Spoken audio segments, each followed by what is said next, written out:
I'm Jasmine Moradi, and you're listening to the Queens of Tech podcast, a podcast series about raising the voice of workplace champions. 60 plus questions in around 30 to 40 minutes with women of color, non-binary, and transgender influencers about their journey into STEM, science, technology, engineering, and mathematics. I started the Queens of Tech podcast initiative in May 2022 because I would like to retain more women of color, non-binary, and transgenders in the tech industry. Talent is out there, but our work environment needs to improve for all to feel safer, stay authentic, and to be valued for our contributions. My vision is to raise the workplace ecosystem for all in tech by killing the imposter syndrome, stopping bad behavior, and increasing equity opportunities. Each podcast talk is built around 60 plus questions regarding upbringing, education, career path, DEI, and future advice.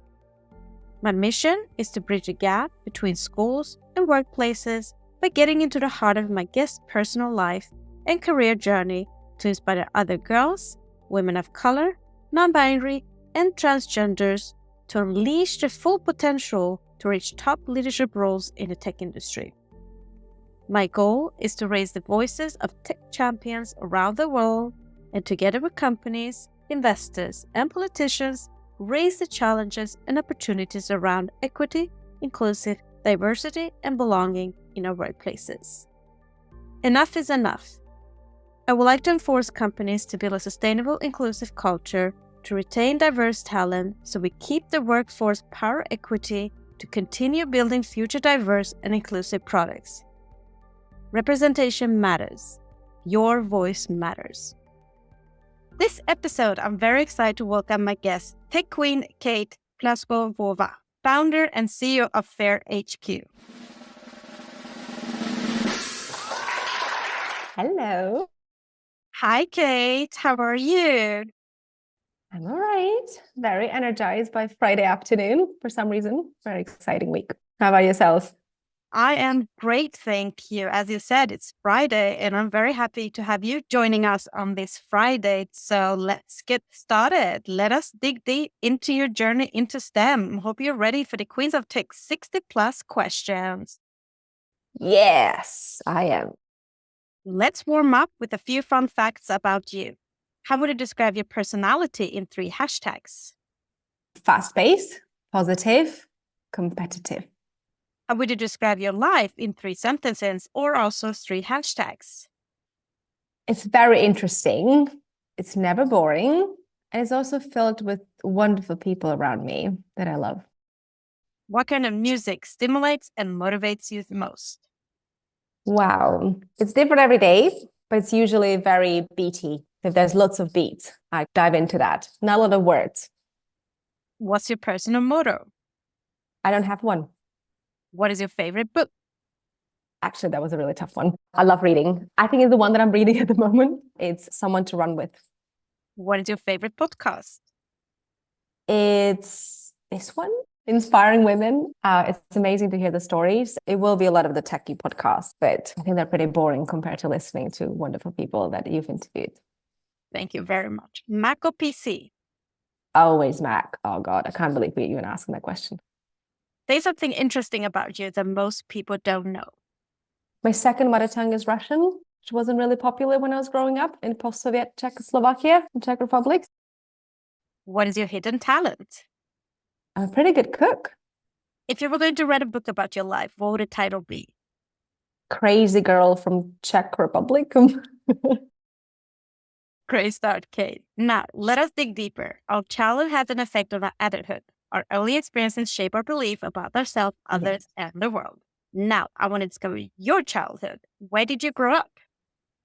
I was born in Czech Republic, or Czechoslovakia back then, in a very small town, very polluted, not really nice. And I don't remember anything because we didn't stay living there for a while.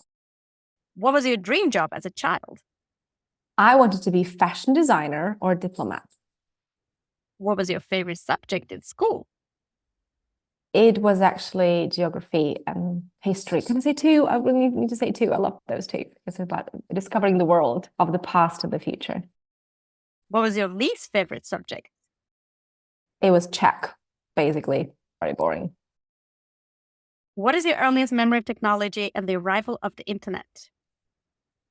The sound that it did.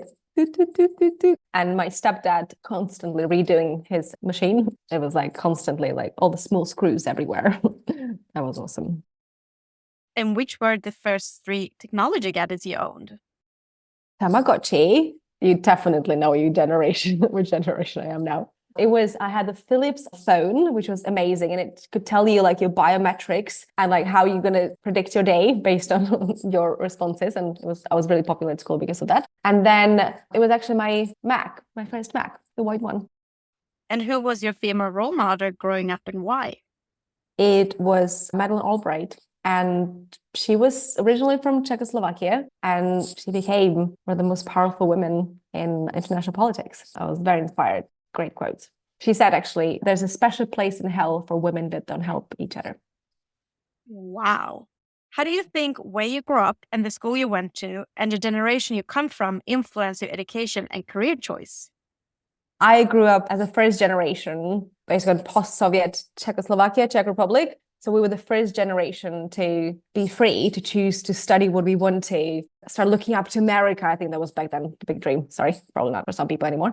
We were the first free to do what we wanted, to study what we want without any barriers. And it was really inspiring, but also massive pressure because you have so many more options than the limited ones that our parents had. So I didn't think my school influenced me almost at all, to be honest. But that mentality that we're the first one, that we're the explorers, that we can do anything in the world was really inspiring because it just felt so comfortable and confident that I can do whatever I want because of that hope that was embedded in me. And you have succeeded that. Now, I'm going to read 2 quotes. First one, how does the universe expect me to choose a career path at 16? I can't even choose what I want for dinner. Second, Abraham Lincoln said, I quote, the best way to predict your future is to create it. So, Kate, I want to know the choices behind your career path. After your dream and the possibility to become whatever you wanted, where and what did you study at university? Oh my God. I thought the first quote actually is the one that I said. I'm like, I can't believe. I was like, did you find an article about me? Oh, yeah, it's probably someone much smarter than me. I studied diplomacy and I've chosen the career path because actually for the reasons my parent couldn't. My dad really wanted to be a diplomat, but he couldn't choose a career. And so I chose that and I felt so inspired and I did everything from my 15 years till about 24 to become a diplomat. And then I decided not to because I joined tech when I was 19. And it was so much more fun and it was so much more empowering. And I thought diplomacy is going to change the world because that's how it was in the past and in the books that I read and I loved, the Madeleine Albright that I listened to. But actually, the technology has shaped the world in so much bigger way in just a couple of moments that we've been discovering it and embedding in our lives that I was like, I can't just be in that boring space. I need to be for the space where things are happening and changing lives. So what changed your mind? Who and what influenced you to get into your choice of field and pick? My first boss that hired me. So I was a nanny to his child when I was 18, a summer job. And he hired me because I had a white Mac, saying like, oh, you probably like tech stuff. And I'm like, I just chose it because it was white and it was great. And my stepdad encouraged me to get more into it, even though he's a PC guy. And then my first boss basically made me believe that I can do anything I want. Very inspired. And after that, what professional roles have you had before that led you to start your own company? In my first year in uni, I started as a bit of an office manager, HR person, and then merged into become head of people, grew the company from about 6 to 150. Then I became a chief customer experience person with 3-people company. So I could choose any title I wanted with a C. It meant that I was trying to understand what customers are doing and the products. And then I became a director, basically responsible for strategy of the business for a Silicon Valley startup that also had roots in Czech Republic. And then I started my own company, which I was so confident that I'm going to be great at and made lots of mistakes and started different companies where I made lots of mistakes. And now I'm running this one where I think I've probably learned from a lot of my path and journeys, but it all makes sense. So what does Fair HQ do?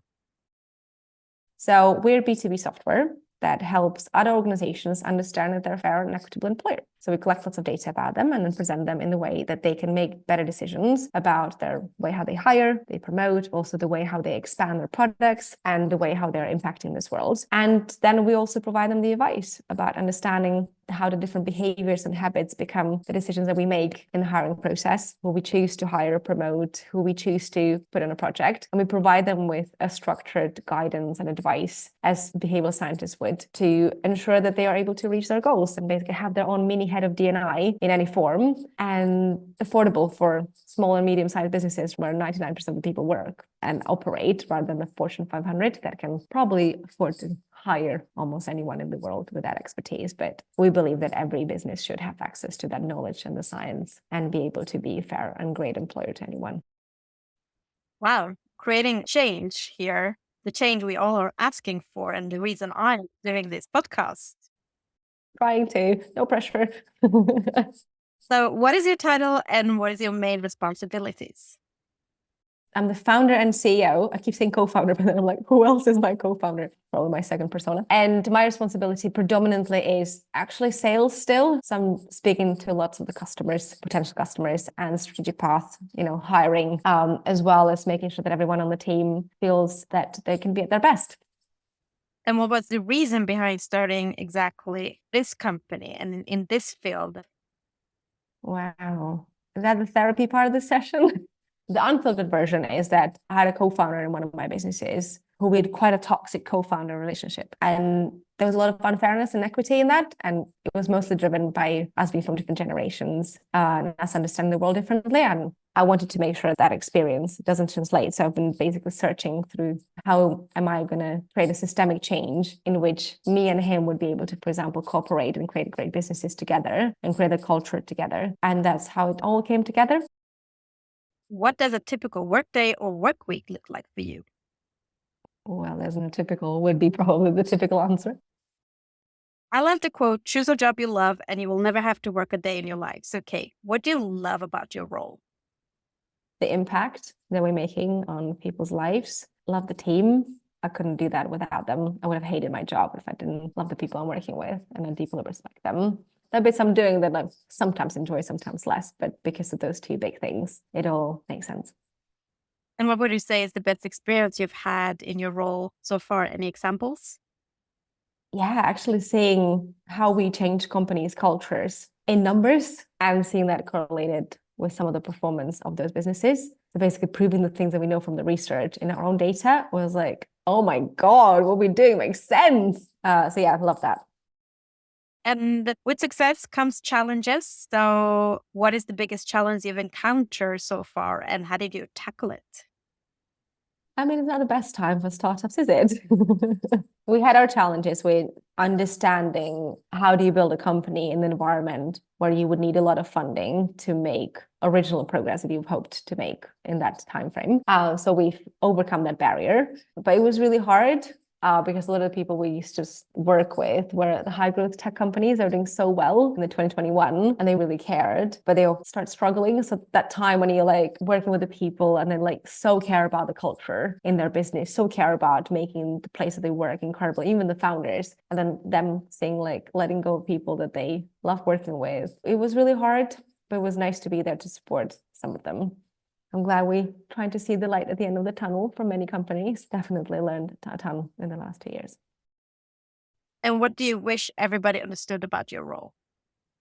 Many more people can do it. And what is the one common myth about your professional field that you want to disapprove? The typical one would be that it's not for everyone, but actually everything is technology enabled right now. So as long as you have a phone, laptop, or like access to some of that, which is still a privilege for many, talking about Western world where this is normal, but almost normal, you can do it. But I've also understand that because I was surrounded by a person that was an engineering background since I was fairly little, I had a different access and a setup. So like having those, so it's hard to not having that role model really early on in your life and knowing that this is the path of the career, even though you don't need to be an engineer in tech, you really don't need to work in that environment. And you mentioned earlier that with tech, you can create the impact you're looking for. But beyond that, what do you love about working in the tech industry? Fast pace, it's positive. It's actually aligned with my hashtags at the beginning, isn't it? And you can dream big and also you can create it. That's so inspiring. It comes with the downsides of it as well, because tech is not always fair and there's a plenty of inequities that it creates. But I'm glad that people are thinking about it much more as part of like their normal way, how they build products and how they give access to technology. So a lot of the conversation around AI is really important because we've been there and there's massive discrepancies in this world because technology who had it always was enabled to be empowered, got the economic wealth, got the progress, but people that didn't were excluded and left behind. And that's wrong. Oprah Winfrey said, I quote, "Think like a queen. Queen is not afraid to fail. Failure is not a stepping stone to greatness." Okay, what has by far been your biggest achievement in your career? I think building Fair HQ, because I ultimately believe in the mission. And if it's in this form or another, I would do it anyway. And it all makes sense now. And I wouldn't tell you that I would do that 16 years ago when I started my career. What would you say is the biggest factors helped you become successful? What is your success habits? Learning. You're never going to know everything and it's always changes. So learning is the most important thing. Adaptability and also working on myself to know that I'm never perfect. There's a ton of blind spots that I need to continuously work on as I'm evolving. And how do you measure your own performance at work? Wow. I guess a lot of that I measure by success of my company, which is probably not healthy and definitely wasn't in some points, but it's related to that. But actually the impact that we're making, that is part of that. So it's not on the financial side, but it's actually how we're measuring the impact. And then second thing is my personal one, how good of a mom I am, if I get the hug at the end of the nursery pickup or not. With success comes failure. What is your biggest failure in your career and what did you learn from it? I don't think there is a biggest failure because every single thing is a stepping stone. And it took me a while to be comfortable with that because when it's hard and one doesn't want to persevere, it will make sense eventually because it all made me who I am. If it was a failure, I would have felt that like I didn't learn from it. But by learning from it, it's just another piece of the puzzle of hopefully my very long life. And what would you say is inspiring and motivate you the most in your role and career right now? It is seeing the difference that we can really make on helping people to achieve their potential without the barriers that they are put against them just because of their background or some of the systemic or historic inequities that existed. And also elevating the conversation from not being political. So it's not political, it's just economical discussion. If we're not involving people in the society fully at their potential in the way how they can actually be helpful, useful, and make this more successful world, then we're really missing out. And it has a financial consequences and has a consequences on like how fast we can progress as a human kind.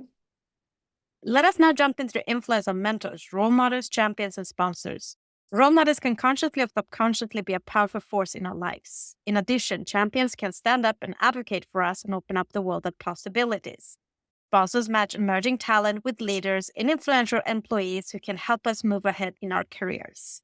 Kate, do you have a mentor, champion, or a sponsor today? Oh my God, so many.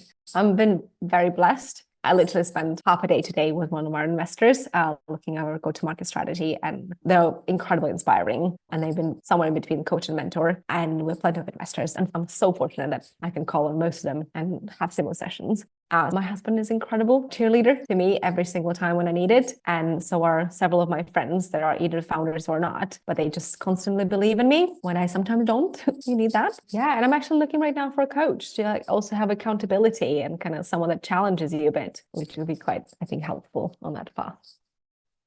And who would you say is the female, non-binary, or transgender role model you look up to in your field? It would be also one of our investors. I find it like when it's like someone like super famous, I can't really relate to them because I can't have a conversation with you. I mean, I would love to be like someone very grandiose that everyone knows, but one of our investors is super inspiring. They're partners in one of the financial institutions, private equity firm, and they didn't go to university. She's just so gritty. She completely made herself up from like nothing. She's incredibly inspiring and ran one of the most successful Fortune, I think, 100 companies and grew in that one by one steps, just like step, and became the CEO and then became partner in one of the most successful private equity funds in the world. And she has just picked me up when I was down and really helped me focus on the things that matter. And I'm really grateful for her. Kudos to her.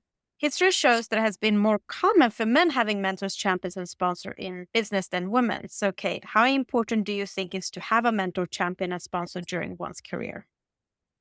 It is important, but I think not everyone have access, of course, to the right sponsors and in the areas when they're doing the discovery, because it's actually quite hard to choose what you want to do, and especially if it's changing all the time. So you might have a sponsor in one area, but actually it might not be the thing that you want to do in the future. So if you're going to go study law and then have a mentor in that space. So I think I would always go for selection, especially early on in my career. And I was able to switch from diplomacy to tech and had people sponsoring me there. So I would really emphasize that it's important to ask for that. And also people are much more, I think, willing to offer these days. And it doesn't need to be women, just saying. And I had a massive amount of sponsors that were men, and they were great. My first boss was a man, and he was just believed in me throughout and gave me all the responsibility when I was 19, literally run almost his company. And it was so empowering. And it built my habits of what I want to do and how I'm doing it now.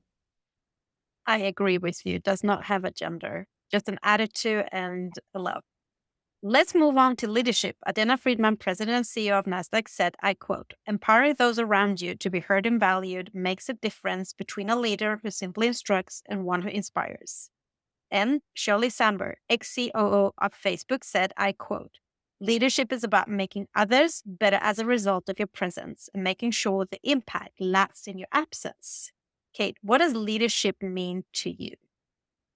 It means a lot of listening and active listening, so asking lots of questions, but also it means one needs to share a lot of themselves for actually allowing the other person to feel comfortable to disclose and feel confident being themselves. So there needs to be a lot of that two-way street to allow for that relationship to be very strong and then to be inspiring for each other and coming from that perspective, but also leadership when it comes to leading the company where, you're not having one-on-one with everything, single person, of course. It's just be really true to your vision, because if it's authentic to you, what you're trying to do, one can see it through, right? We see it, the authenticity. And it's hard to find what that actually means. And it's okay to not know for a while. And what do you consider good versus a bad leader?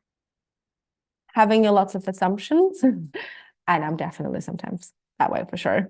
Being very open. And I think bad leadership is if you have a ton of assumptions, you go for by script and you think that everyone needs to be led or managed in exactly the same way, which is not true, because there's variations that needs to happen and different people need different things, different level of energy. They need more coaching, or they need more speaking to them, or they need more inspiring, or they need a pep talk at different times. And it is always evolving, but ultimately it needs to be authentic to you, but also needs to be about the other people in the first place.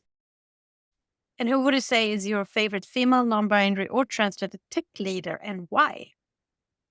The CTO of OpenAI, I think it's going to be controversial about another week. Whatever happens in the world, please don't hold me accountable to it. But I think it's quite incredible to have someone running one of the biggest revelations and innovations so far in tech. And it's great that it's led by a woman from ethnic minority background. It is awesome. And it just made me really proud. And she makes sense. And it's probably inspiring a ton of people to take role and not being afraid to be part of this signal. It might be virtual signaling. I don't care, but it is a signal and it rocks. How would you describe yourself as a leader? Oh God, I would ask people around me. I don't think that's a valid thing to say for myself. Yeah, I'm not perfect and they know it. And I'm very open about my pitfalls with my team so they can hold me accountable. And I'm trying to lead by example. That's my main thing. And I make mistakes, and I say when I made them, and I say when I'm vulnerable, and I say when I've improved, and I just try to follow through, and I'm thoughtful. So I think if I would gather from my one-on-ones and people that told me beyond that, I have tons of things to prove all the time. And as a leader, what values are most important to you? It actually is ambition. I love working with people that are ambitious and they're audacious to challenge the world, but they're also very kind to each other on that journey, because that's important. We're human in the first place, and comes with good and bad. So a lot of that empathy. So I value that. I also value feedback, and I value when people are constantly working on themselves and constantly trying to reinvent and adjusting and just moving forward and finding things work and finding different ways and new routes to get to the goal. I love the starters. I value the finishers. Yeah, it's really complex, oh gosh, but yeah. And what leadership lessons have you learned that have formed you into the leader you are today?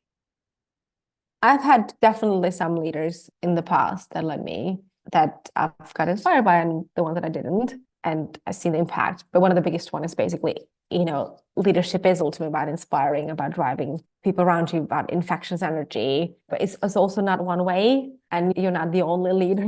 There's so many other people in the business that are leading their way. And it's great as a puzzle. It needs to work together. It's not this like one magical leader that's going to change everything.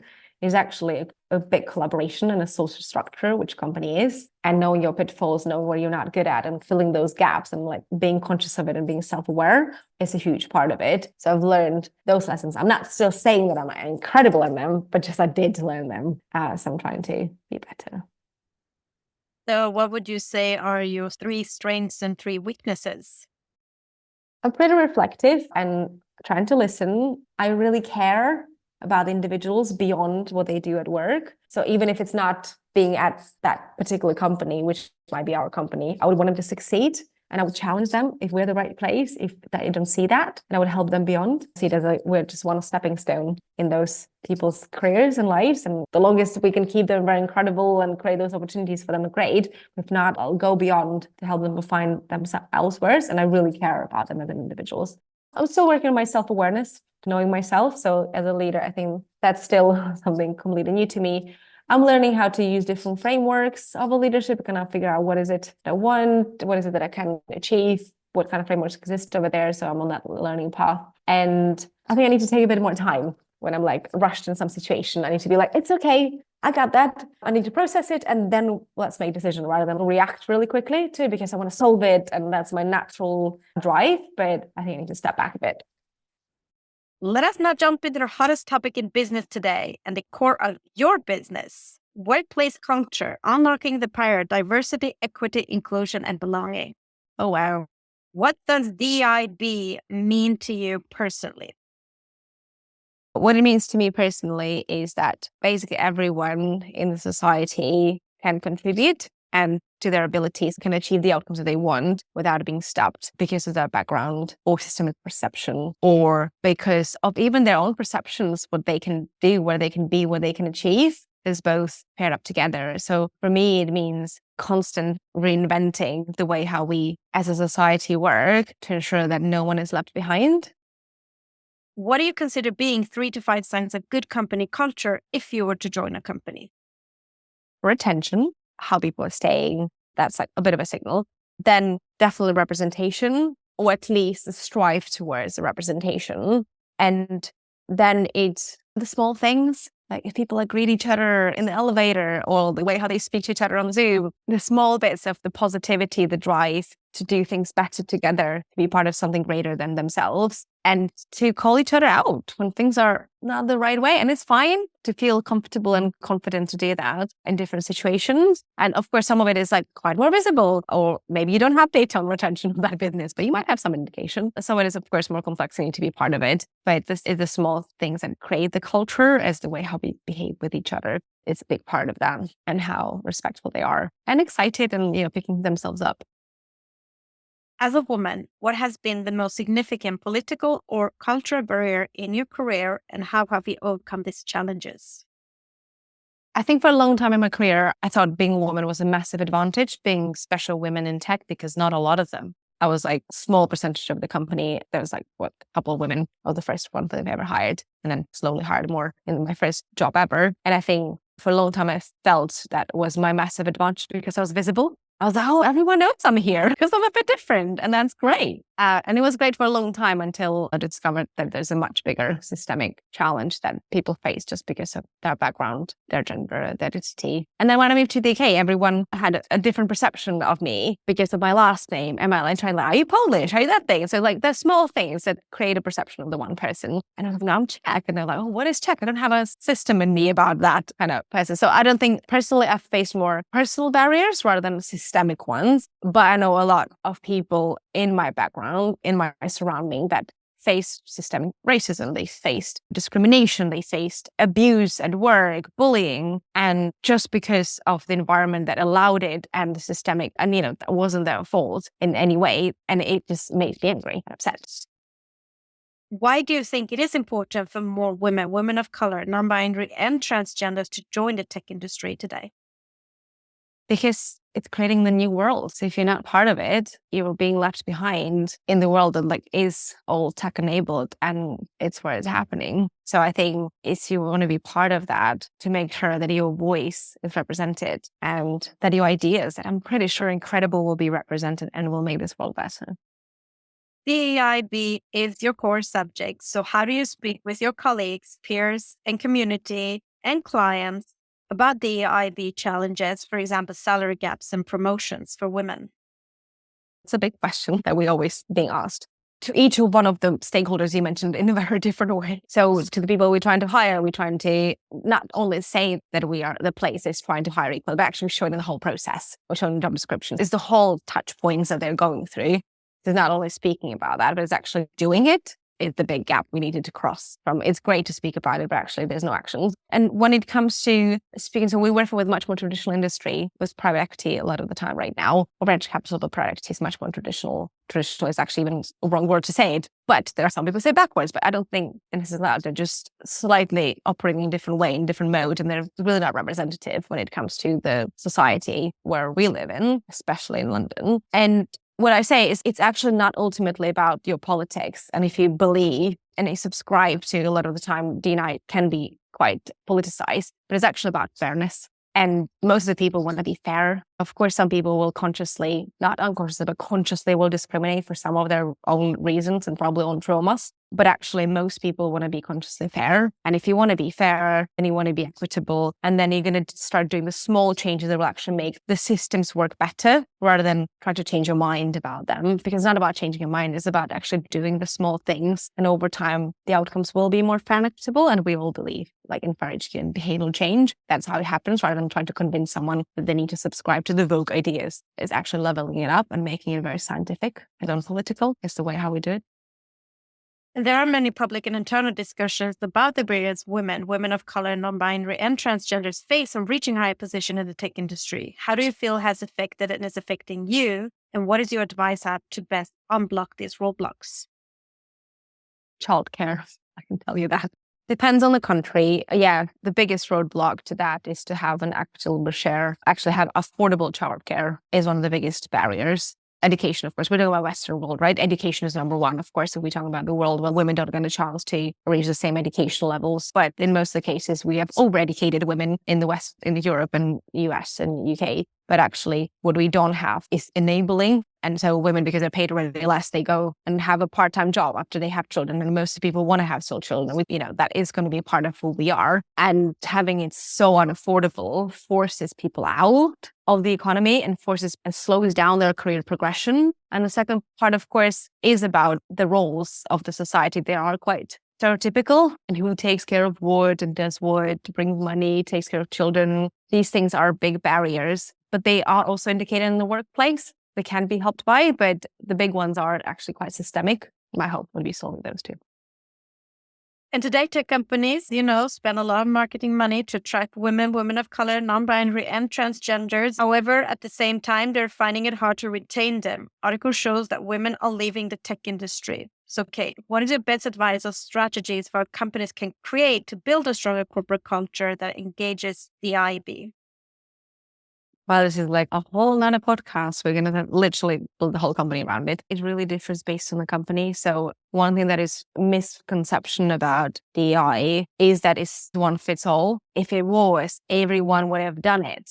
If everyone had the body of a model that we've seen stupid in Elle magazine for the whole long time, then everyone would have done it. But actually, DEI is so complex. It's about the structures of the company. It's about the leaders, the founders, the behaviors. It's the small little things that actually matter and creates that. It's about systemic biases. And every company has a bit of a different structure and have some historic challenges because of some of the industry where there are. I would really like to say one thing, but it's actually consciously understanding that your company is different and need to do that work of discovering where are the different inefficiencies and inequities where they lie, and then choosing small things that are achievable and doable, and then seeing how they impacted that. And that might be like small things like stop asking people about previous salary, and a small behavioral change, systemic one, cheap.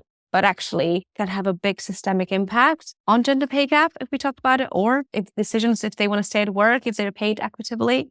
So yeah, I wish it was much easier than that, but it's about understanding that is more complex and unique to the business. And as you know, there's a lot of tools out there like yours, amazingly, and there's a lot of programs out there, a lot of facts. But what would you say are the few factors of challenges of implementing a DIP culture in a workplace and in the tech industry today?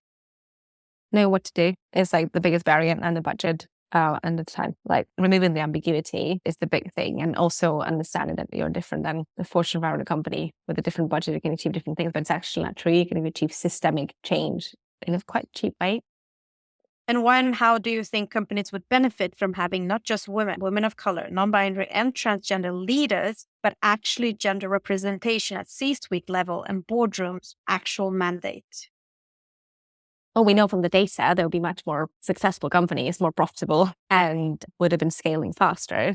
So the clear outcomes are there, but also they would enable those leaders and step out of these companies when they create different types of companies too. So it's not only about that one individual generation of the leadership in that business, but it's actually about the whole generation of the businesses and solutions we're going to be building after that. So it's enabling that. And then if you do have that representative leadership, you're much more likely to be represented across the organization, as we know as well, because people look up, and 86% of the people actually look at the leadership level and the representation before they apply, and they make decisions based on that. So it is really important. I know it's hard to achieve depending on where you're at. So don't take me wrong, I have empathy for that, but it is important. And what do you think is the reason behind that we don't have more women of color, non-binary and transgender leaders in the tech leadership roles today? I mean, I would say that some of it is definitely part of the pipeline because we just had less women in the beginning of that. But actually in the UK, there's, I think 36% of the STEM graduates are women right now that I know. I don't know any stats about non-binary transgender representation on this. I don't think it's actually measured properly, at least in the UK. But we don't see them that representation across the businesses as well as at the leadership. And that actually representation has been there for quite a long time. I think it was like the last 20, 30 years. It's not actually like a completely new thing. So you would have hoped that it would have changed the landscape, but actually didn't. So it is, the barriers are quite clear. I did mention childcare, I did mention social perception, but it's also the way how we work and the expectations of the roles, also the ambitions that people might have and put themselves and be inspired by. And having the role models is really important. So we do have those gaps because of so many different reasons and differences. My hope is that it will soon become small and rather than widen, as we've seen in the last couple of years, unfortunately. And data shows that low funding rates for women-led startups says that it's between 1% to 2% of the funding money is allocated to women in tech.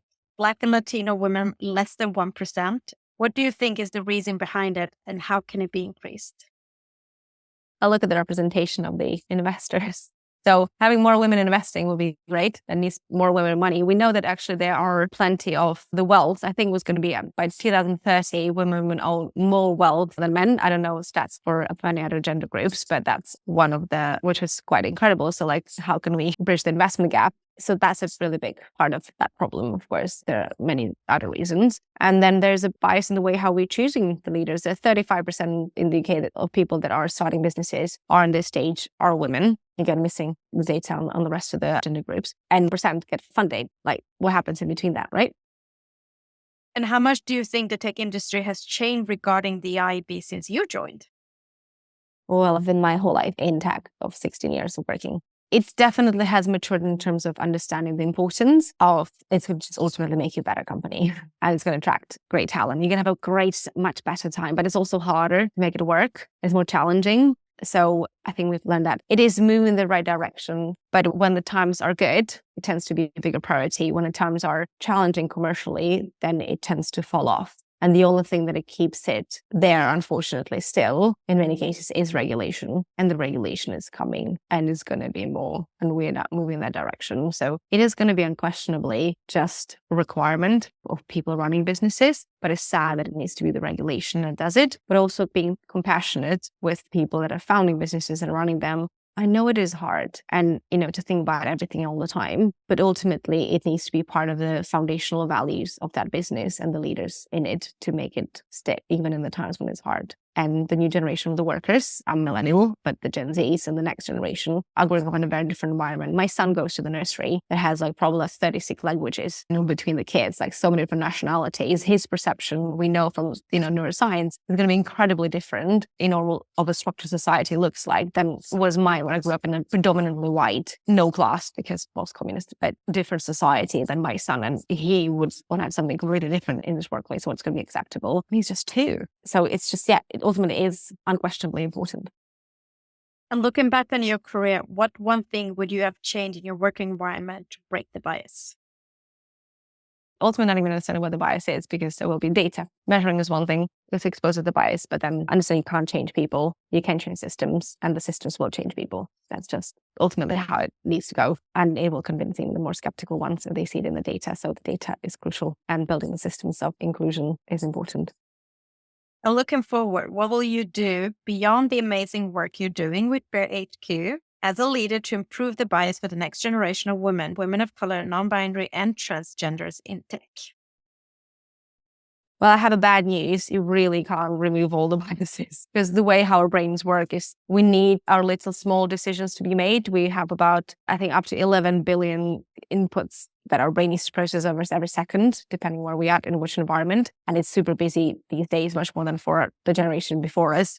So we will probably never remove all the biases, and we might be biased for and biased against, but these are small patterns of decisions. Looking at the outcomes and measuring them, and then seeing and consciously being aware that there might be more work and that we can't really change. Always our brains operate as quickly as we want to, and it takes a bit of time, but it can be done in small steps. Exactly how you want to go to the gym in January and push yourself. We need to be done for us to make better decisions as we are hiring, as promoting, as we are including people in the important decisions and discussions, because we just know that this needs to happen and constantly being challenged on that. It is harder to run business like that more than don't consider this. So, but it is actually ultimately better. Let us now move on to another hot topic in business today, which is work-life balance and mental health. Okay, you have without a doubt a busy lifestyle. You have a husband, you have a son, and you have your team. How do you take care of yourself to maintain good mental health?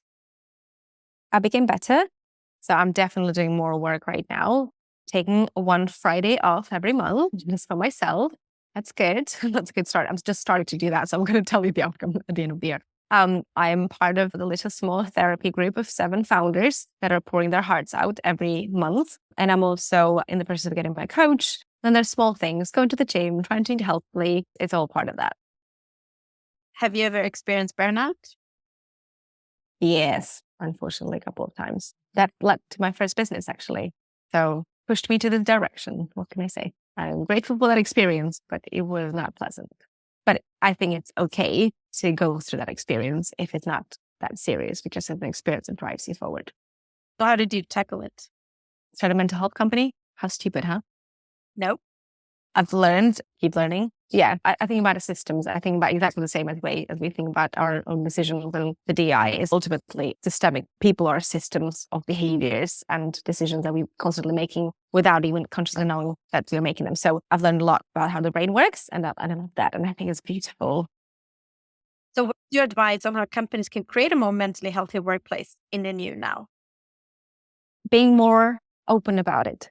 So with our team, we have on our one-on-ones, we have a specific questions that we ask, we check in, and we try to go deeper. But I'm inspiring that by actually saying, I'm not having a good day today, or this made me upset, or I wasn't great at that particular call, and I wished I've done something differently, and I feel a bit sad about it. But actually allows the team to be like, okay, wow, this very hyper-positive person is actually going through tough times or disclosing things from the personal life. So actually creating authentic relationships is what I found in my career creates more conscious environment for people to feel comfortable, but also mental health days or personal days off, not even mental health days, but actually personally day off, but you need to label as a mental health days. It's an important part about authentic relationships where you can personally be yourself and talk about the hard things.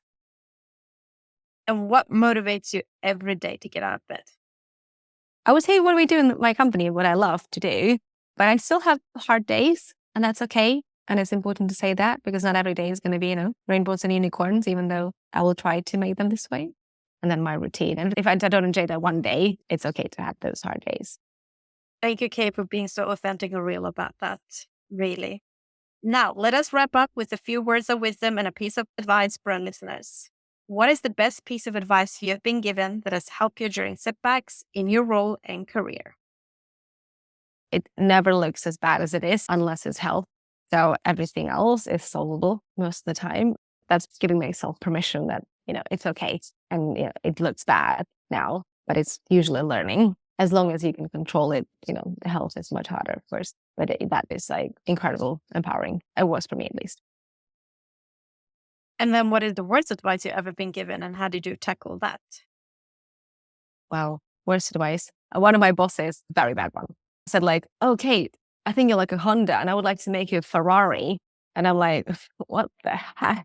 I'm like, how does one become a Ferrari? No response after that. But it was just an advice that like, was like so not related to what I was doing, was trying to achieve. It was like something that you need to be better and I'm going to help you do that. And it was like a perceived Ferrari being my preferred option. It was absolutely horrible pep talk.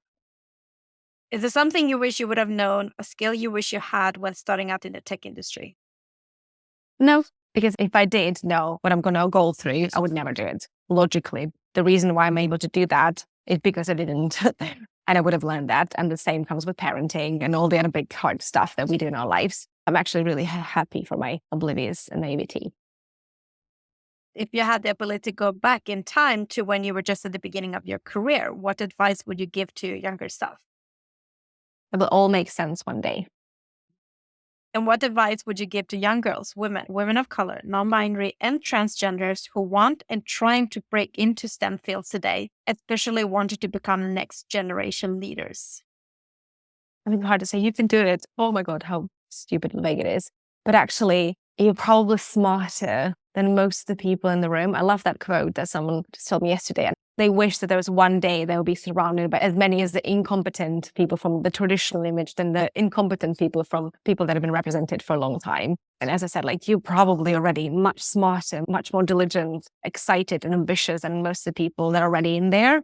I'm not saying just do it, but small steps, speak to the people that have just been through that journey. And then rather than like getting inspired by Sheryl Sandberg's, to be honest, it's like the connection between people that have been just through that, maybe a couple of years ahead of you or two, are much more impactful than it had been for me. And I surround myself by those people and it helped me to feel that I'm actually authentically making progress. Last but not least, what is next for you, Kate, in your role and career in tech? What are your career aspirations? I will need to figure that out with my coach, but so far I'm sticking where I am. And yeah, I'm excited. And I feel very privileged that I found what I have. Thank you so much, Kate, for being our guest on the Queens of Tech podcast, sharing your journey with vague out, inspire change, and reshape company culture for the next generation of women of color, non-binary, and transgender leaders in tech. Oh, I wish that was true, hopefully. Thank you so much for listening. It was a pleasure. And thank you so much for your hard work of bringing all the role models out there, which I've loved listening to as well. I know that's not easy, and I really appreciate that. Thank you for listening. If you have worked in the tech industry a minimum 3 years and would like to share your journey, please nominate yourself or somebody you know to i@jasminemoradi.com. For more podcast episodes and to learn more about the Queens of Tech initiative and to support us, visit queensof.tech.